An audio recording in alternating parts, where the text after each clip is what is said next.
আপনারা দেখেছেন যে রমজানের জন্য পর্যাপ্ত আমদানির কথা বলা হয়েছে এবং যেটা এলসি খোলা হয়েছে পর্যাপ্ত আমদানিও হয়েছে, অথচ 3-4 দিন ধরে খেজুরের দাম কিন্তু বেড়ে গেছে।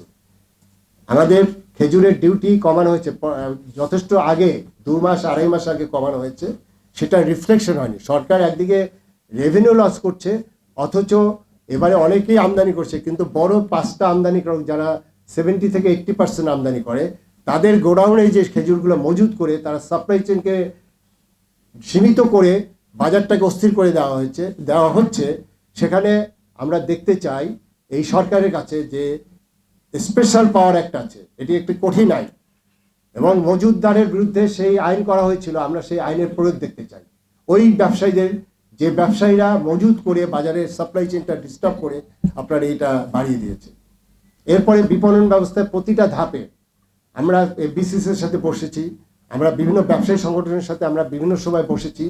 এই যে ব্যবসায়ী সংগঠনগুলো, প্রত্যেকটা বাজার কমিটি আছে, এখানে মনে হচ্ছে যে হরিলুট চলছে। সেই হরিলুটটা কেমন?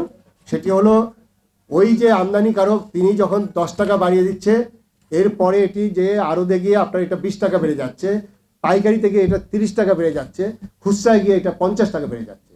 এটি তো হতে পারে না। এটার জন্য যে বিষয়গুলো ছিল, যে আমাদের সরকারি অর্গানগুলো যেগুলো আছে, সেটা ভোক্তা অধিকার সংরক্ষণ অধিদপ্তর, তারা সীমিত আকারে কাজ করছে। আমিও একসময় ওখানে ডিজি ছিলাম, আমরা কাজ করেছি, কিন্তু এটি কি যথেষ্ট? আমাদের স্থানীয় প্রশাসন আছে, ওখানে নির্বাহী ম্যাজিস্ট্রেটরা আছে, আর সেখানে আমরা কি কতটুকু দেখেছি যে এই রমজানের আমরা যে আগে যে সার্ভিলেন্স ছিল, আগে বাজার মনিটরিং হতো, সেই জায়গাটায় আমি তো এই 18 মাসে দেখেছি যে এই প্রতিষ্ঠানগুলোকে এখনো আদৌ সে এক্সিস্ট করছে কিনা, এটা তো আমার সন্দেহ হচ্ছে। আমি তো কোনো জায়গায় মনিটরিংটা সেটা দেখছি না। আমরা মনিটরিং করে হয়তো কিছু করতে পারবো না, অন্তত একটু তো নাড়া দেওয়া যাবে, সেটাও কিন্তু এখন বন্ধ হয়ে আছে।